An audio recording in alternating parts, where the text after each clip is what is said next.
여러분, 인간과 본성 2차시 7주 2차시 공부를 합시다. 우리가 흉에 대해서 공부하고 있죠.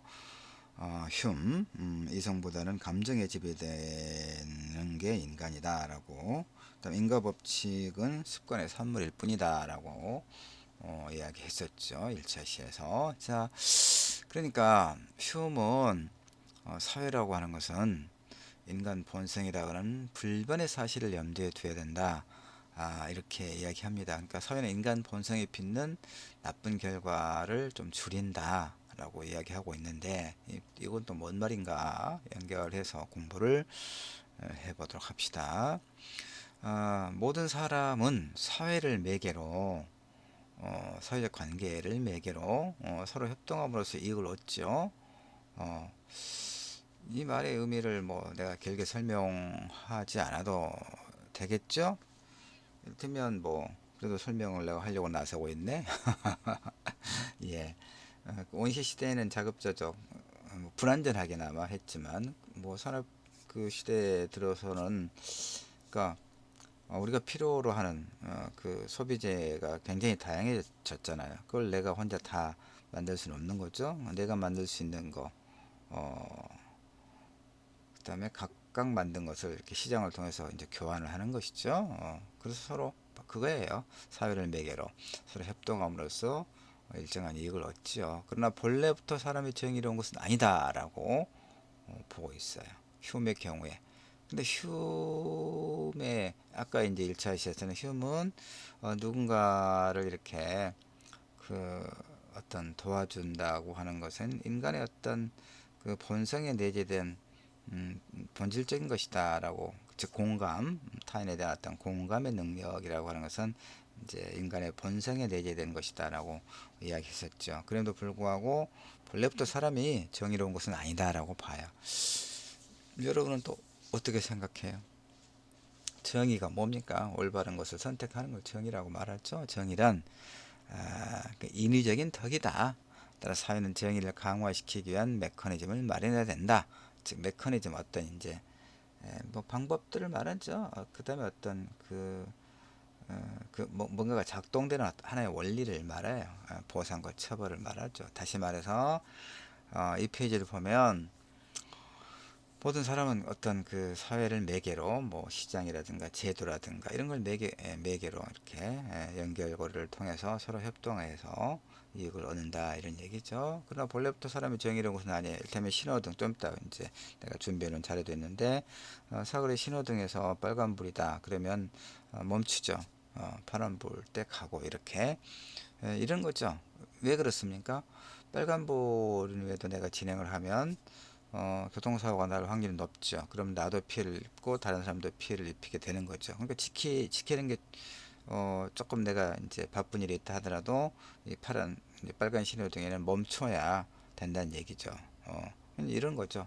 근데 본래부터 사람이 정의로운 건 아니단 말이에요. 정의라고 하는 것은 인위적으로, 이를테면 사람들이 어떤 하나의 법이든 제도든 이렇게 어떤 합의에 의해서 만들어 놓은 거다 그 말. 인위적으로 그 힘을 가해서. 그 사회는 정의를 강화시키기 위해서 어떤 메커니즘을 마련해야 된다 그 말. 일종의 보상과 처벌이죠. 그러니까 파란 신호등에는 가고 빨간 신호등에는 멈춰야 하는데, 빨간 신호등에도 진행하는 차들이 가끔 있잖아요. 그러다가 이제 저쪽에서 오는 차 부딪혀 사고를 내거나 그런 거죠. 그러니까 처벌해야 되겠죠. 일종의 보상과 처벌을 통한 그 어떤 사회 정의를 강화시키는 그런 메커니즘이 필요하다, 이런 얘기입니다. 우리가 전적으로 사회에 의존하는 까닭은 뭡니까? 서로 협력해야, 서로 협력해서 자신의 어떤 부족함을 이제 보완할 수 있다는 얘기죠. 노동의 분화가 이제 가장 이 부분을 설명하는데, 아까 같은 필요, 자급자족 그 단계를 넘어섰을 때 그 어떤 소비재의, 그러니까 생존과 관련된 그 소비재가 많이 필요하죠. 그러니까 노동의 분화가 일어나는 거죠. 노동의 분화가 이익이 되는 것은 뭐 때문이냐? 특정한 일에 전문성을 가진 사람이 있기 때문에 그렇죠. 그렇죠? 내가 자동차가 필요한데 내가 자동차 만들 수가 없잖아요. 이런 식으로. 어, 아까 설명했던 내용입니다. 교통신호를 왜 지킵니까? 안전을 위해서죠. 근데 이제 그 어, 심각한 사고가 가끔이 아니라 우리나라 교통사고 굉장히 많이 일어나죠. 거의 세계적인 뭐 톱 수준일 거예요. 우리가 그런 이제 부끄러운 그 톱 세계적으로 그런 계등 뭐 자살률이라든가 이런 뭐 부패 불평등 지수 그리고 또 높아요. 교통신호도 그러고 물론 우리는 요 최근에 이제 코로나 바이러스 K 방역해서 세계적으로 관리가 좀 잘 되고 있는 뭐 그런 해외 언론에서는 그렇게 높게 평가를 합니다.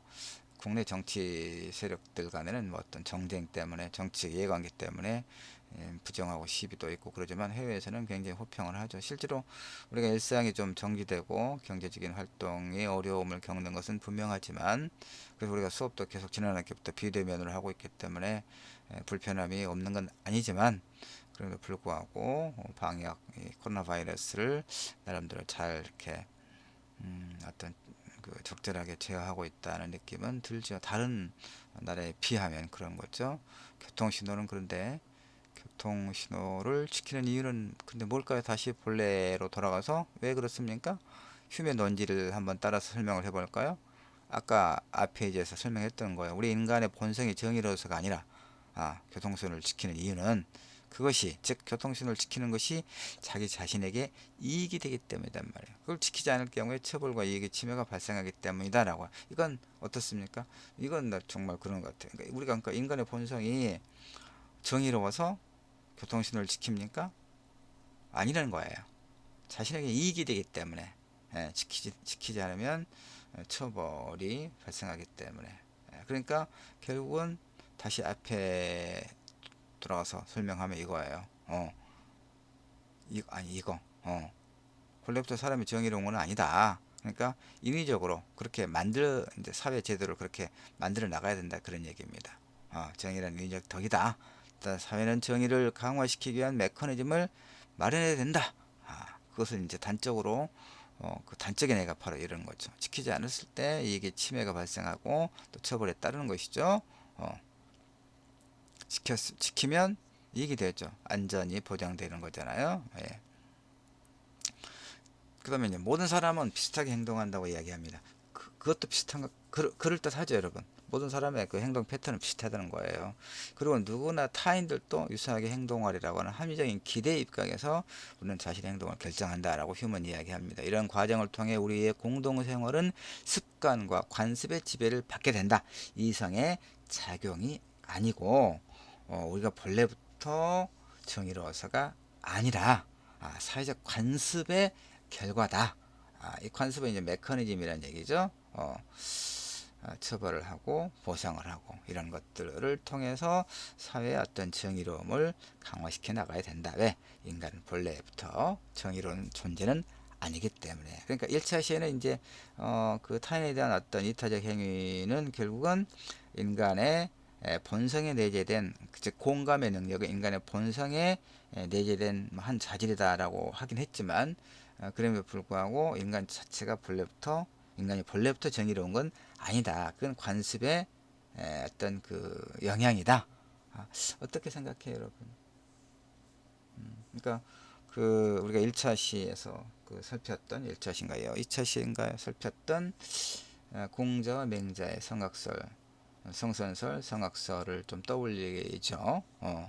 휴문 그뭐 어떻게 봅니까? 그 본래 정의롭진 않다고 그랬으니까 성악설 쪽에 가까운가요? 그런데 또 이제 타인에 대한 공감의 능력은 또 우리의 본성에 내재되어 있는 중요한 자질이다 그랬으니까 그건 또 성선설이라고 해야 되나요?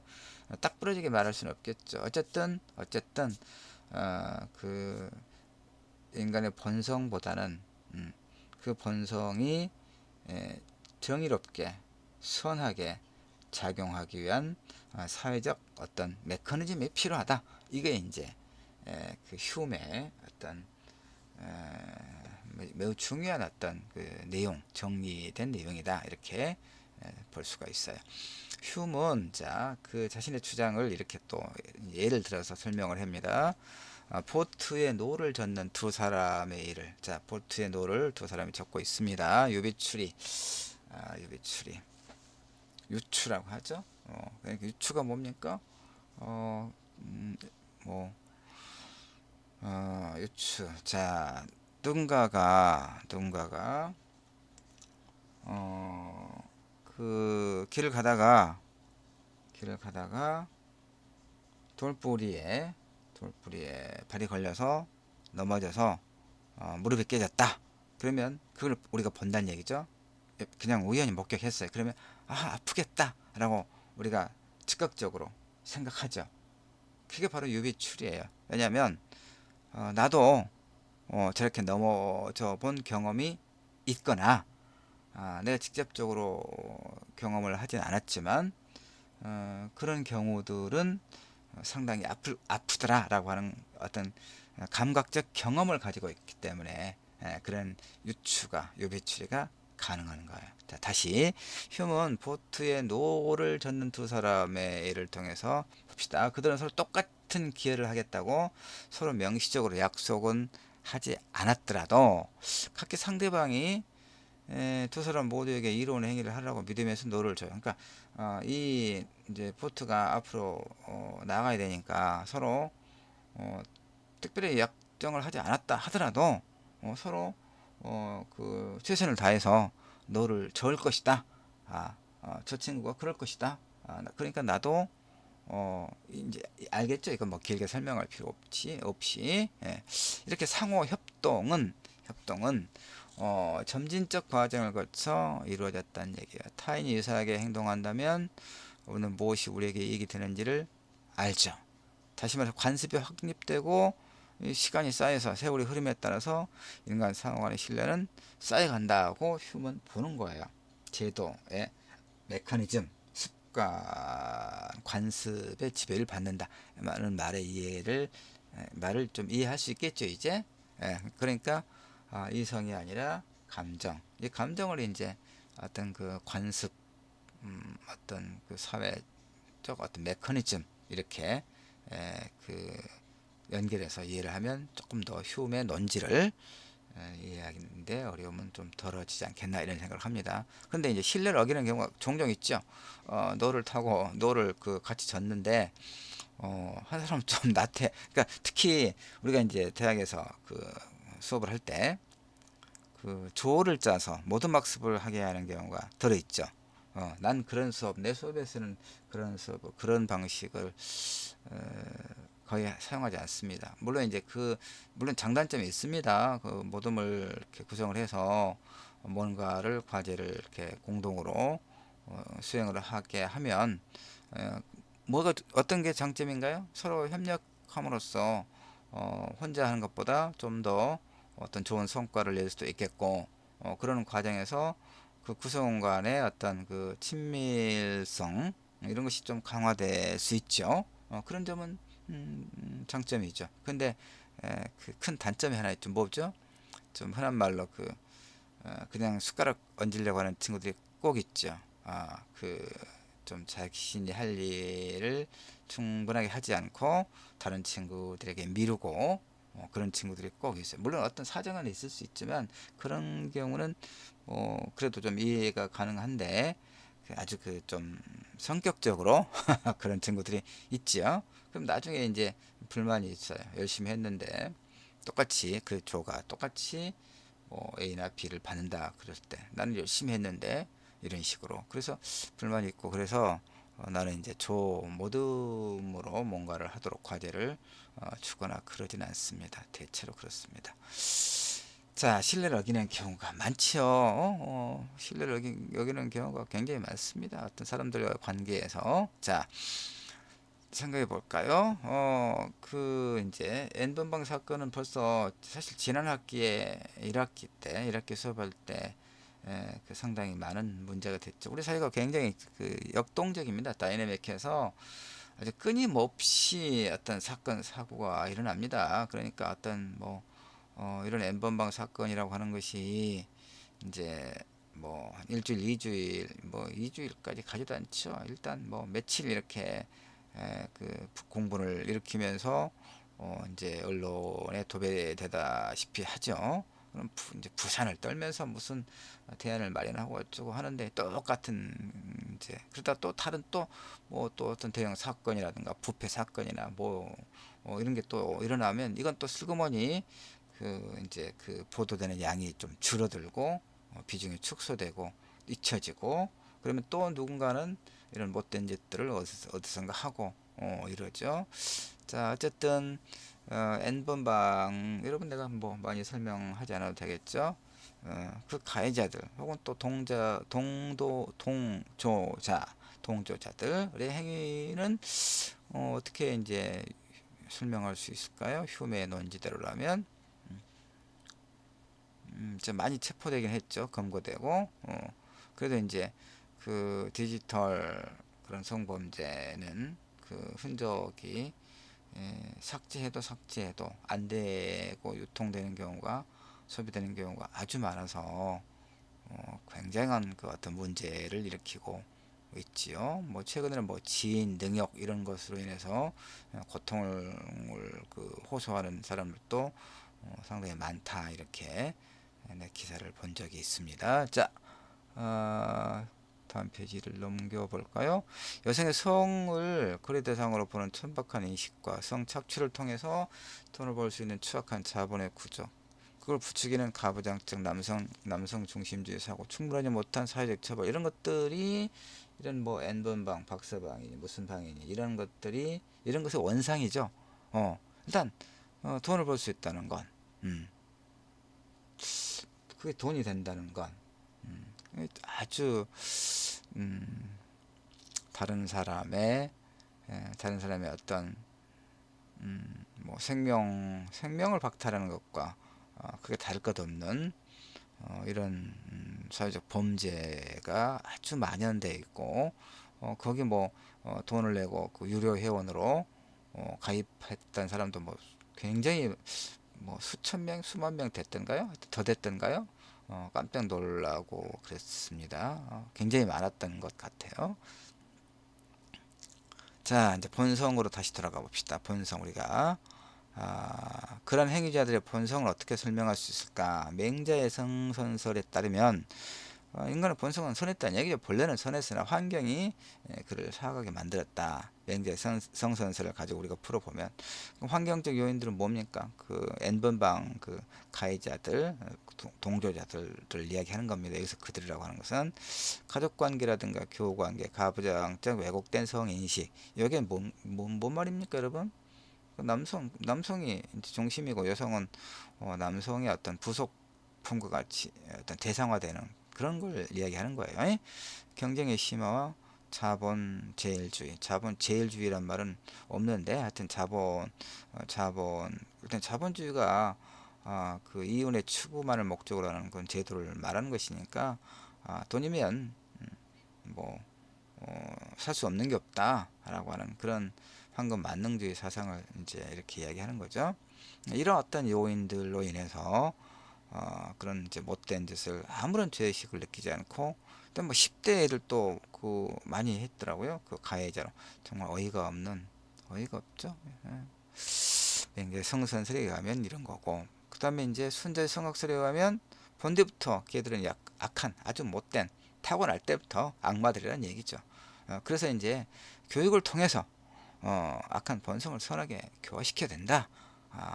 이렇게 설명할 수 있겠죠. 그러면 그 저 N번방이나 이런 그 개설하고 낄낄거리고 돈을 벌고 뭐 그런 그 공모자들은 그 저 사악한 인간들은 교육의 잘못인가요?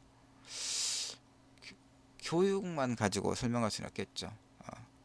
교육만 설명할 수는 없는 그러니까 여기 여기서 설명했던 것처럼 이런 어떤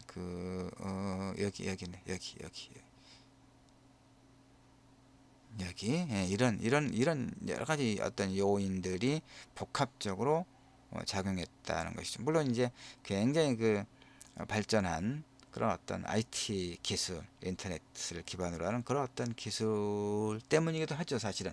그걸 기반으로 해서 이렇게 광범위하게 확산될 수 있었으니까. 그렇다고 해서 이런 디지털 기술을 발명하고 발전시킨 사람들의 책임인가요? 그건 전혀 아니죠. 그것과는 관계없는 것이고, 여성의 성을 착취의 대상으로 보고 거리의 대상으로 보는, 그래서 이제 그것이 돈이 되는 것. 그 다음에 그게 굉장히 매우 그 중요한 요인이 하나 될 거예요.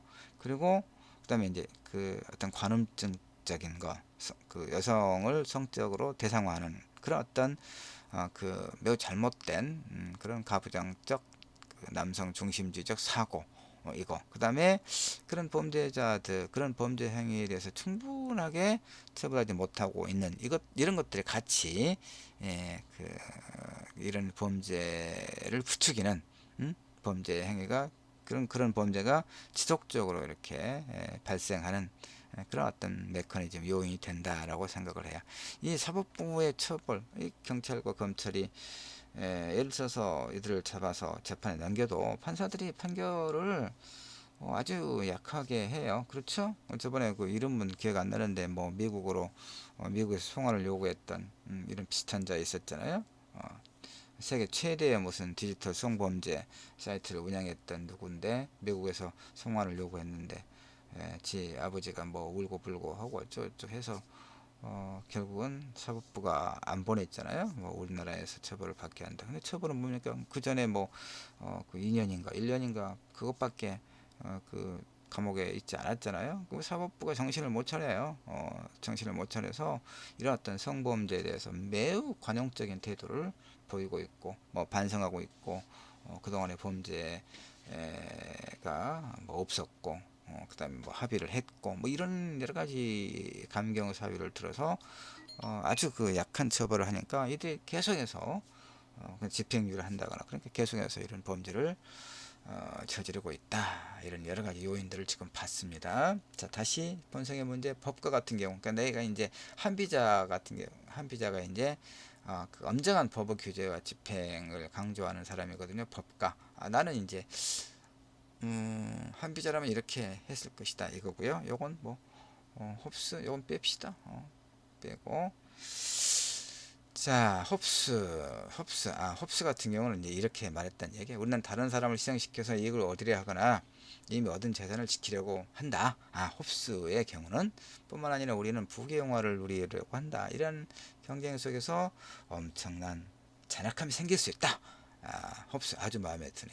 합리적 자기에게 일관된 추구가 인성의 본성이다. 홉스는 또 이렇게 인간의 본성을 설명하고 있다 이런 얘기죠.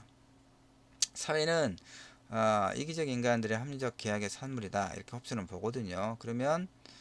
그러니까 홉스는 이제 리바이던을 통해서 그 어떤 계약 관계, 그러니까 인간은 매우 이기적이라는 얘기입니다. 인간은 본성 자체가. 그러니까 그런 그 자신의 어떤 이해를 확장하려만 하다 보면 다른 사람의 이익을 침해할 수가 있겠죠. 그래서 이제 홉스는 이제 그 사람들의 위임을 받은 국가 기구가 결국은 이제 그 인간의 어떤 그런 그 부정적인 본성을 제어한다. 이게 이제 그 사회 계약설입니다. 홉스는. 그러니까 홉스의 논지대로라면 저 사악한 인간들의 출몰은 국가의 책임이라고 할 수 있을까? 그렇게 볼 수 있죠. 아까 내가 설명했던 거 교육의 문제 또 소홀한 면이 있고 법 집행의 빈틈, 이런 것도 이야기할 수가 있습니다. 자, 그 다음에 이제 정리합시다. 휴메의 논지가 갖는 일정한 한계가 있습니다. 경험을 통해서만 사물을 인식할 수 있다면, 자, 이제 비판적인 관점 봅시다. 경험을 통해서만 사물을 인식할 수 있다고 휴문 설명했잖아요. 1차 시에서도. 그럼 우리는 중첩되는 경험의 행렬에 불과하기 때문에 중첩이 이제 경험이 계속 쌓인다 그 말이에요. 경험의 행렬에 불과하다. 책임은 인간이라는 존재와 연관되는데 도덕은 내가 나의 행위를 나의 것으로 인식할 것을 요구하죠. 그렇지만 흉이 옳다면 무엇보다 나는 도대체 누구인가? 왜냐하면 내가 경험하지 못한, 글쎄 요건 어떻게 설명을 하면 여러분이 이해가 쉬울까요? 경험들은 서로 중첩될 수 있지만 주체로서의 실체 개념이 없다면 도대체 누가 경험을 소유하는지를 결정할 수 없는 그런 한계가 있다. 뭐 이렇게 좀 설명할 수가 있습니다. 그 앞뒤에 불필요한 자료는 삭제하고 자료를 내가 올리도록 하겠습니다. 일단 뭐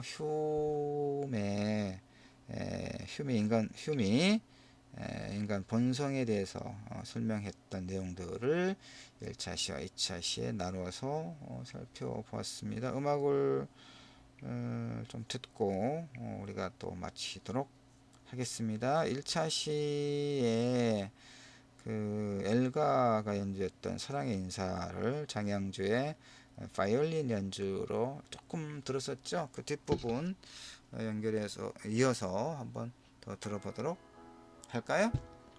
뒷부분인가 앞부분인가 하여튼 예, 사랑의 인사입니다. 장영주의 바이올린 연주로 듣고 있습니다.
자, 여기까지 듣도록 할게요. 7주 휴메의 인간의 본성에 대한 휴메 논지를 살핀 7주 수업 일단 모두 마치도록 할게요. 수고하셨습니다.